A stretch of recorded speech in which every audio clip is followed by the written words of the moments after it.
मोदींबद्दलची आस्था कमी का होते असं वाटतंय तुम्हाला? असं दिसतंच आहे, कारण त्यांनी अनेक गोष्टी सांगितल्या त्या प्रत्यक्ष कृतीत आल्या नाहीत. त्यांचा जो स्वभाव आहे वेचूपणानं बोलायचं, ते झेपेल का नाही, सरकारची आजची स्थिती आहे का नाही, याच्यावर यत्किंचितही विश्वास न ठेवता सरळपणानं त्या अनेक गोष्टी कबूल करतात. आणि विशेषतः 2014ला त्यांनी जनतेच्या समोर अनेक गोष्टी मांडल्या, किंवा डॉक्टर मनमोहन सिंगाच्या निर्णयावर अनेक ठिकाणी टीका टिप्पणी केली. आज तेच निर्णय मोदी साहेब स्वतः राबवायचा प्रयत्न करतात आणि त्याच्यामुळे लोकांना हा विरोधाभास हा त्यांचा दिसतो आहे आणि त्याच्यामुळं ही नाराजी आहे. आणि दुसरी गोष्ट अशी की लोक मनमोहन सिंगांची 10 वर्ष आणि ही 10 वर्ष याची तुलना करतात. मनमोहन सिंगांचं वैशिष्ट्य होतं शांतपणानं गाजावाजा न करता काम करणं, रिझल्ट देणं. मोदी साहेबांचं रिझल्ट किती येतील माहिती नाही, पण त्याच्यावर चर्चा, भाष्य, टीका टिप्पणी याच्यामध्ये त्यांचा फार वेळ असतो आणि लोकांना असं लक्षात यायला लागलं. मोदी साहेब आता जे आहेत की गांधींबरोबरच आता शरद पवार असतील की उद्धव ठाकरे असतील यांच्यावर पण टीका करायला लागले. TV9च्या महामुलाखतीमध्ये नरेंद्र मोदींनी म्हटलं होतं की राष्ट्रवादी आमच्यामुळे फुटली नाही, शरद पवारांच्या घरातलं भांडण आहे, कोणाला नेतृत्व द्यायचं त्यावरून संघर्ष झाला. या वयात जो कुटुंब सांभाळू शकत नाही तो महाराष्ट्राला काय सांभाळणार, असं थेट मोदी मुलाखतीमध्ये म्हणाले होते.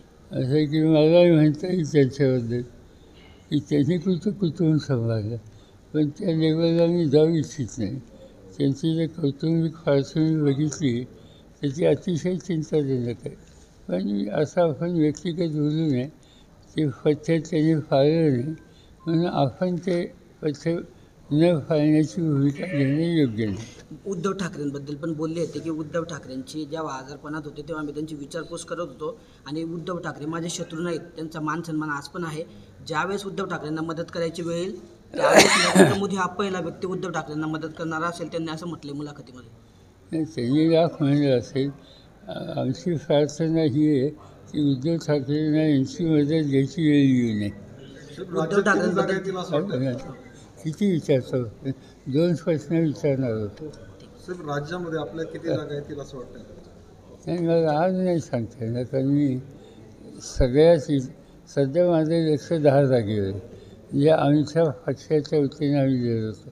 एकदा त्या 10चं काम संपलं, पुढच्या आठवड्यात संपलं, त्याच्यानंतर बाहेर जाता येईल मला असेच करता येईल. पण ट्रेंड अनुकूल दिसतो.